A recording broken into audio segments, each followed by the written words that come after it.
Robbed of their childhood, I have to make it work for the kids. one woman is fighting for their future. Too much is on the line for us to fail. Who is this modern hero? My name is Luma Mufleh, and this is my story.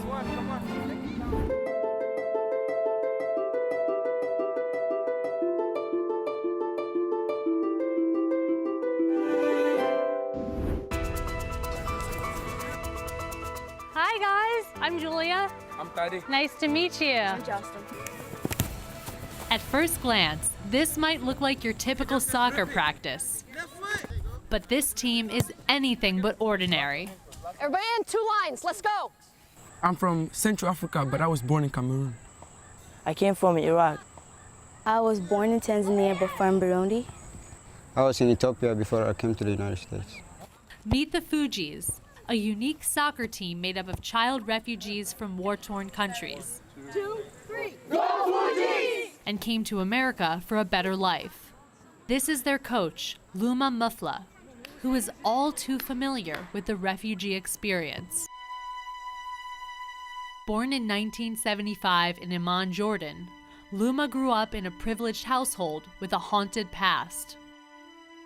My grandparents fled Syria during the first Assad regime in 1964.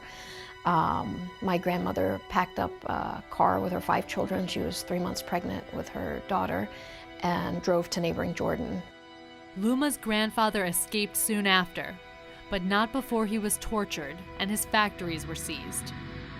My mother was 16 when that happened, and my mother to this day won't share what that story was like. Why do you think that is? I don't know if it's shame. Being a refugee or being forced to flee your home, a lot of people that have gone through that journey feel it's their fault or that's not something to be proud of. And so they don't want to identify as a refugee. And I've seen it with our kids. I came in 2007 around the age of 4 and 5 because of war. Some kids have seen their mothers get raped. Fathers or uncles get shot. One kid saw his grandmother shot right in front of him because she refused to let the rebels take him to be a child soldier. In my country, it's dangerous. They kidnapped my brother, and there was a war. Watching other moms put their babies in the river because they didn't know what the future held, that they were so terrified of what was going to happen. Every refugee has gone through atrocities that we can't imagine. From a young age, the refugee experience is something that Luma was painfully aware of.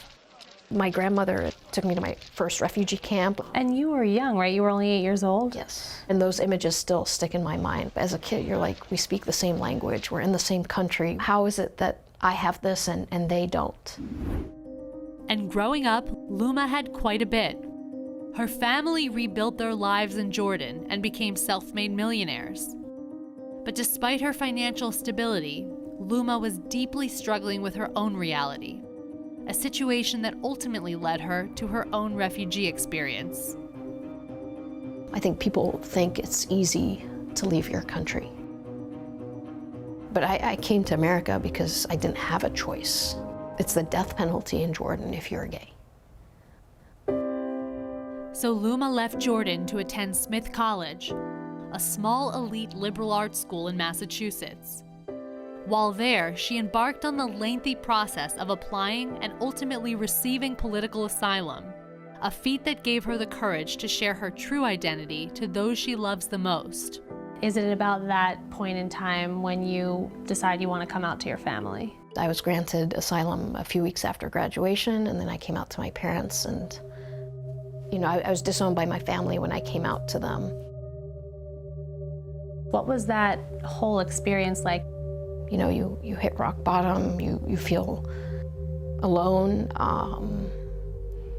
you can barely pay the bills. There's like brief moments of desperation. Being gay and Muslim, like you feel like you don't belong in either group. The gay community doesn't understand how you can be Muslim, and the Muslim community doesn't understand how you can be gay. With no community of her own and zero in the bank, Luma set off on a journey to find herself and make a living. She worked a series of different jobs ranging from dishwasher to coach. Then, In 2004, one fateful day in Georgia rerouted the trajectory of her entire life. One day I missed my turn, ended up driving into Clarkston, and I saw these kids outside playing soccer. And it reminded me of home. It reminded me of the way I grew up playing soccer in the streets and with my brothers and cousins, and I wanted to play. Clarkston is one of the few cities where the U.S. government helps to resettle families who have escaped war or persecution. It is now home to people from more than 40 countries, speaking more than 60 languages. And the 6 boys Luma stumbled upon playing soccer were no different. They were from Afghanistan, Sudan, and Liberia. It was incredible. You know, it was like how sports just takes away everything. It didn't matter at that point that I was a woman. It didn't matter that I couldn't speak to all of them in their home language. It was just like, oh, here's a ball. Here we have rocks set up as goals, and we're just like playing, and it was fun. All right, it's gonna start with Alan So. Go. The next thing Luma knew, that small game of pickup evolved into a full-blown soccer team of 30 refugee kids from all over the world. It was a little overwhelming, Wow.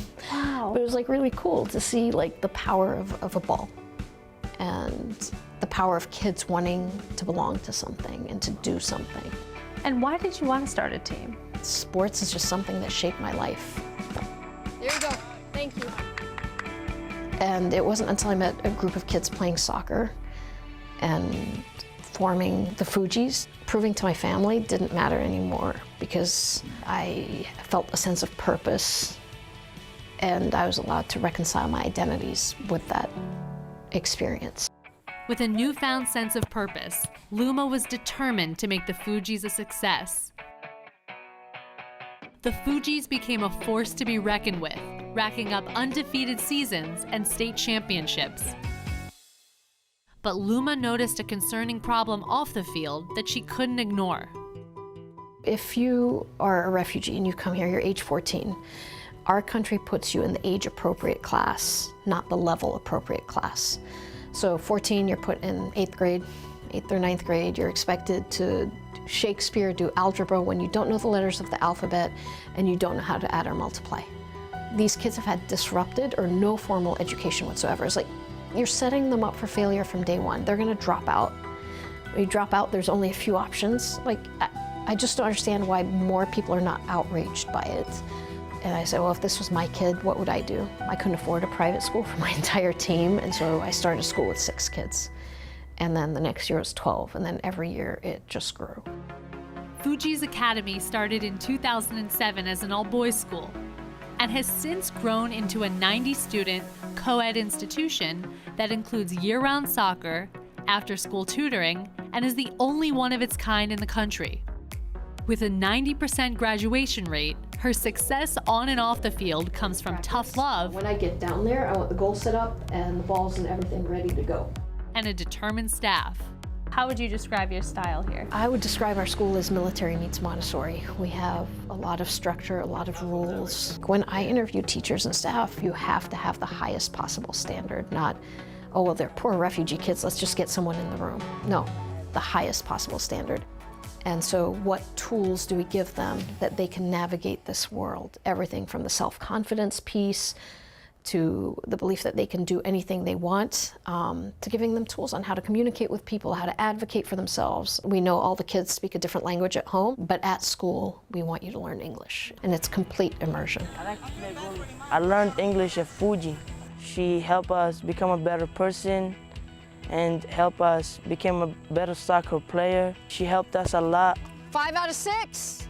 Keep going. I'm a senior and I'll be going to college next year, so that's very exciting for me. I never thought I would have the chance to go into colleges, but then when I came to Fugees, I realized how important education was. What is that like at graduation?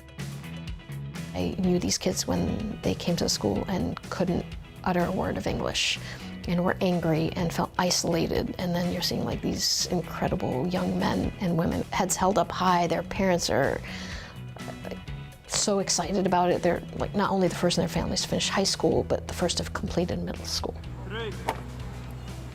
We keep going, because we never quit. That's the message I carry in my life. It takes a lot of work to get there, but then when you see it, you're like, yes, like this is what it's about.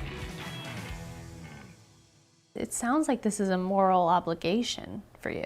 It is. This is not a refugee issue for me. It's a social justice issue. Like, this is about equality. We need to push ourselves to make this a better world. With a clear mission, Luma and her Fugees family have captivated hearts across the country. She's earned highly touted titles like CNN's Top 10 Heroes and has been asked to speak across the country about her experiences.